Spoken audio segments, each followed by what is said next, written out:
Welcome to this lecture on Indian cinema, or more properly, cinema of India, commonly referred to as Bollywood, the Indian cinema industry.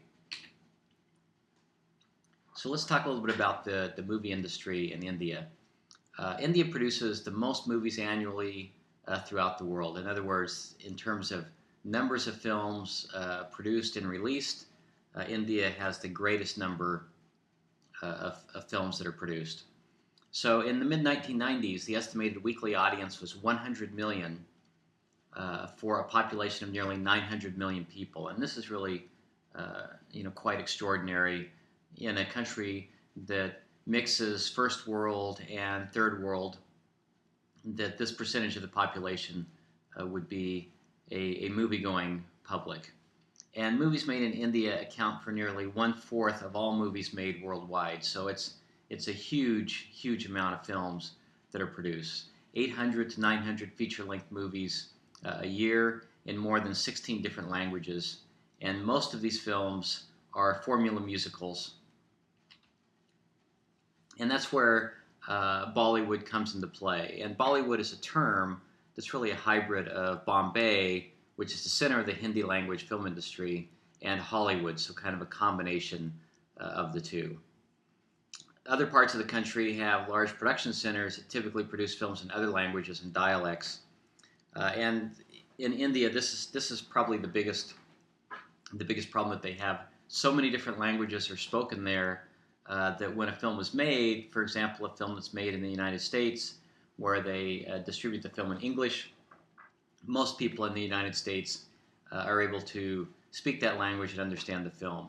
In India, there are 16 different languages spoken, so it's quite challenging for filmmakers, because to distribute it just in that one country, across the country, they would have to dub the dialogue into several different languages just to release the film. And Cook, the author Cook, describes the Bollywood formula as a star, 6 songs, and 3 dances. And of course, not all Indian cinema films subscribe to this, but many of the musicals have something similar to this, where stars are very, very big in India as they are here in the United States. And typically, there are musical numbers and dance numbers, production numbers, I guess you would say, in a lot of these films. So we talked a little bit about this, but I just wanted to impress upon you the point that since there's so many different languages spoken throughout the country, that the coming of sound films many years ago in the late 20s, early 30s, created a lot of challenges for the movie industry. So it was much easier to produce films before the advent of sound than it is now, because of the language barrier and because of the many different languages that are spoken in the country. And in the 1970s, the Bollywood industry became really an international phenomenon. And the films that were hugely popular in India started coming to other countries and enjoying a certain amount of success in these other countries.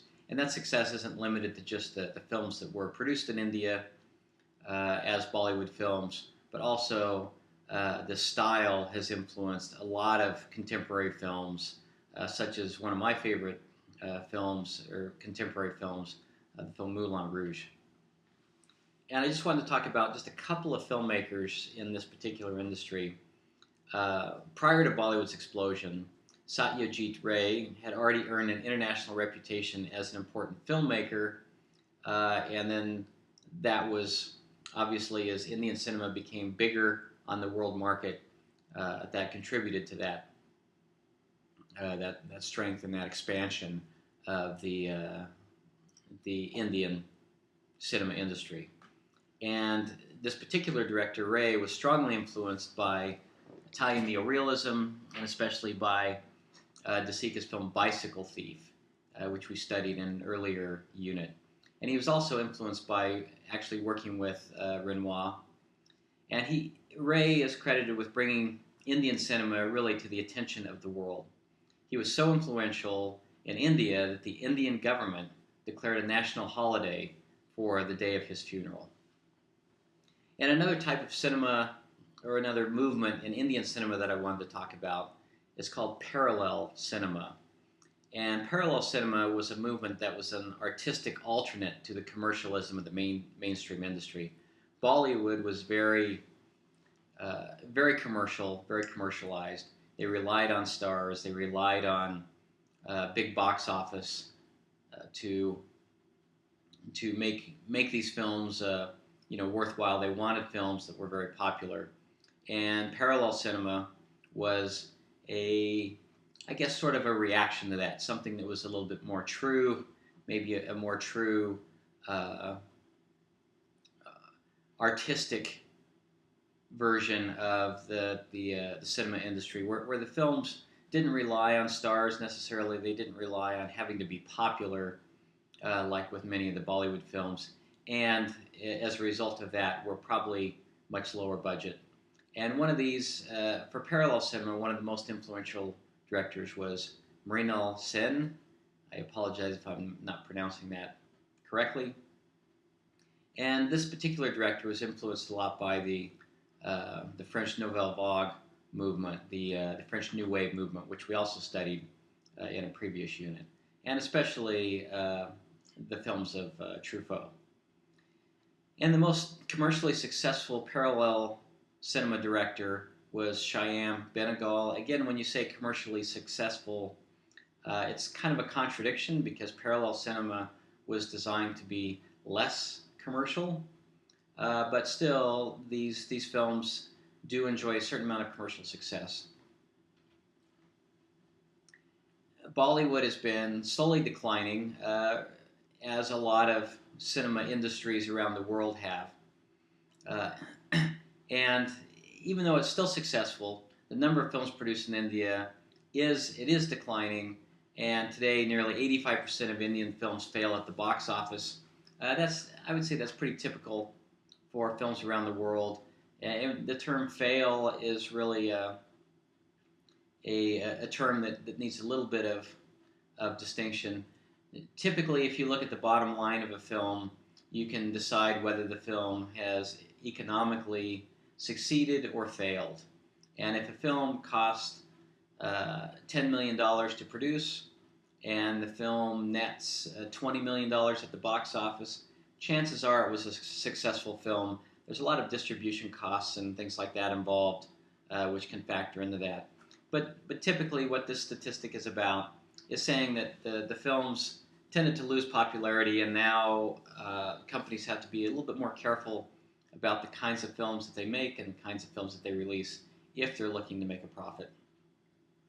And another reason for this decline is American films. The American film industry is exporting a lot of films, of which India is importing, and these American films are gaining a larger market share in India, partly because of availability and internet access, that technological access that people have brings more American films in, and essentially more competition for the native-made Indian films.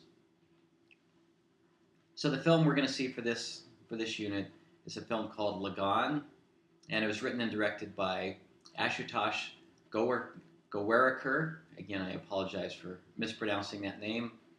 Lagan is only the third Indian film to be nominated for an Academy Award for Best Foreign Film, and the film is the first Indian film to have a nationwide release in China. And a few more things about this film. It's a very long movie, as many Bollywood films are. It's a 4-hour movie. The principal subject matter of the film is cricket, which immediately sounds boring. And as you'll see when you're watching it, again, try to watch this film on a larger screen in a dedicated space where you aren't distracted.